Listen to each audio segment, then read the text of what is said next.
Welcome to our channel AI Apex Academy. Today we will discuss what is AI, the power of AI and unlocking its potential. In this video, we'll delve into the transformative technology of artificial intelligence, AI. AI refers to computer systems performing tasks requiring human intelligence, like problem solving and decision making. Unlike traditional programs, AI learns from data and makes autonomous decisions.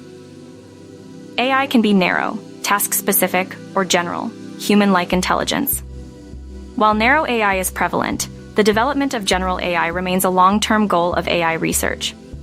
AI systems rely on algorithms like machine learning, deep learning, and natural language processing to simulate human intelligence and perform tasks like image and speech recognition. AI is used in healthcare for medical imaging analysis, in finance for algorithmic trading, in transportation for autonomous vehicles, and in various other fields like virtual assistants and cybersecurity. AI presents challenges like job displacement, biases in algorithms, privacy issues, and potential misuse. Addressing these requires ethical guidelines and responsible deployment of AI technologies.